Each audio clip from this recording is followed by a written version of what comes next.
Jawab yang kompak, syiar akbar Ramadan. Alhamdulillahi Rabbil Alamin. Para pemirsa yang sama dirahmati dan dimuliakan oleh Allah Subhanahu wa Ta'ala dimanapun Anda berada. Begitu juga dengan para jamaah yang hadir pada kesempatan malam hari ini. Tema kita selanjutnya mengenai persoalan memaksakan diri. Untuk apa? Untuk mudik. Sebetulnya boleh nggak sih yang namanya memaksakan mudik dalam koridor ajaran agama Islam? Kita lihat dulu. Memang kalau dalam yang namanya ibadah, Bapak dan Ibu sekalian, sah-sah aja. Bahkan kadang kudu dipaksain. Kayak model sekarang, misalkan kita lagi duduk ngaji model seperti ini, perasaan mah mau bawa pulang aja. Yang namanya ngaji emang modelnya macam kayak begitu. Urusan yang namanya ke akhirat, susahnya 17 setan. Betul apa betul? Tapi kalau urusan dunia pasti dah enak aja. Jangan kata gratis, bayar kita mau. Betul apa enggak?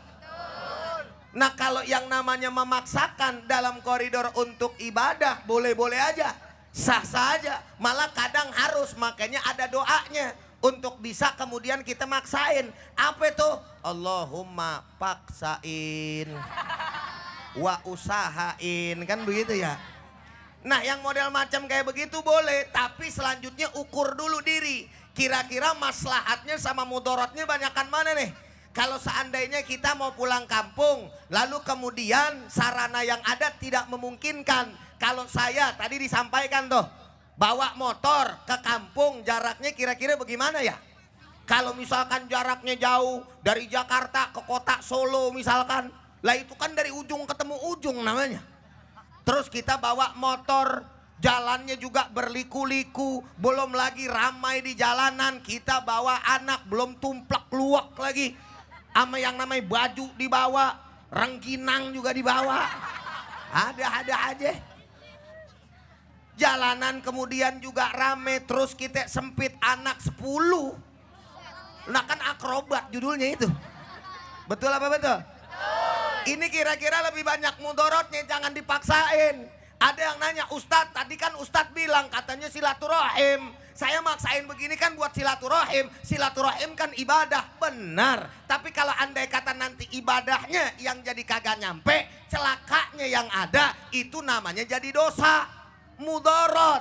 Sedangkan Islam tidak boleh kemudian memaksakan kehendak yang nanti juntrungannya. Lu ngerti nggak juntrungannya? Ngerti. Apaan? Ujung-ujungnya. Iya, ini atuh bawel banget ya. Bagus ada atuh, kalau 3 gue buang urusan. Jadi juntrungannya apa? Nggak bagus. Ya. Kalau misalkan juntrungannya bagus, baik, baru deh tuh nggak apa-apa. Contoh saya mau pergi pakai motor, walaupun misalkan ada yang namanya pemerintah bilang jangan pakai motor, pemerintah baik, polisi bagus untuk keselamatan kita. Tapi jaraknya misalkan deket, cuman kemudian kita berdua, lalu ada jalan-jalan lewat kampung kita yang kita tahu, silahkan saja, nggak jadi persoalan. Kalau hanya sekedar silaturahim alasannya lalu mudaratnya banyak, masih banyak sarana-sarana yang lain yang kemudian masih bisa kita gunakan. Untuk apa? Untuk komunikasi. Zaman sekarang apa sih yang kagak ada? Betul apa betul?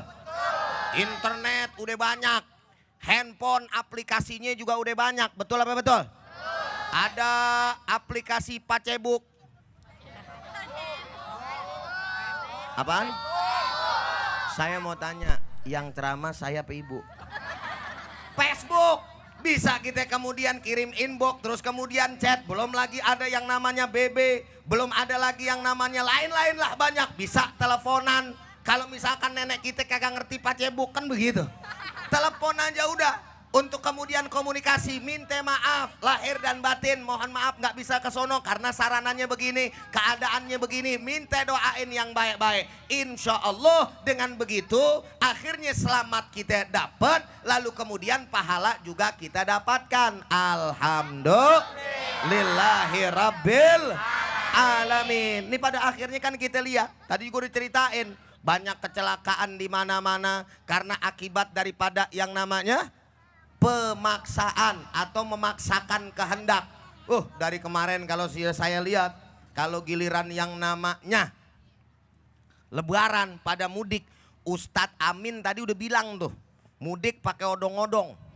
Siapa bilang kagak ada? Banyak. Pergi jauh-jauh, kemudian jadi mudorot. Kalau misalkan sekiranya bisa diukur dah pokoknya, saya nggak bisa ngelarang dah. Ustadz ngelarang orang ngasih duit juga kagak. Kan begitu ya. Tapi persoalannya ini ngelihat sekali lagi maslahat yang ada. Supaya pada akhirnya ibadah betul-betul menjadi ibadah. Niat mudik jadi betul-betul ibadah. Niat mudik jadi betul-betul bermanfaat. Bukan pada akhirnya menjadi cilaka buat kita semua. Insya Allah. Saya tanya jawab yang kompak. Kira-kira paham apa paham? Jelas apa jelas? Ngerti apa ngerti? Jadi awas. Besok jangan sampai nih yang namanya pulang terus kemudian pada akhirnya mencelakakan diri sendiri, apalagi kemudian pada akhirnya terus mencelakakan orang lain. Nggak usah mudik dah, saya cerita. Kemarin saya dengar kabar di koran, ada di salah satu jembatan dari Kuningan, ya, dari karet tuh, tahu nggak karet? Karet bipak ya, ke atas ke arah sono no. Dari Kuningan lewat Ambasador kan panjang tuh. Itu kan sebetulnya motor kagak boleh. Bener apa bener? Bener apa bener? Dipaksain ame salah seorang suami ame istri. Suaminya juga nih yang kadang-kadang kagak mikir. Dia paksain dari ujung sampai pada akhirnya pada saat mau turun polisi udah nungguin. Polisi udah nungguin. Pada saat dia lihat polisi kaget, mungkin takut, akhirnya dia berbalik arah. Itu yang namanya jembatan panjang, istrinya lagi hamil. Karena grogi, akhirnya di pertengahan dia balik arah ketemu sama mobil truk. Akhirnya kemudian dia menghindari mobil truk. Akhirnya yang namanya itu istri nyangsang ke pohon. Mending kalau cuma nyangsang, kalau nyangsang ibarat kata kecegat.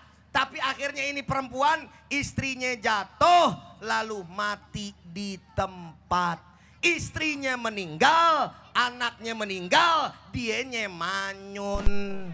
Kenapa? Karena kagak hati-hati, karena nekat. Betul apa betul? Saya mau tanya jawab lagi yang kompak. Kira-kira paham apa paham? Jelas apa jelas? Ngerti apa ngerti? Alhamdulillahirabbil alamin. Jawab lagi yang kompak semua. 1, 2, 3. Syiar akbar Ramadan. Mantap.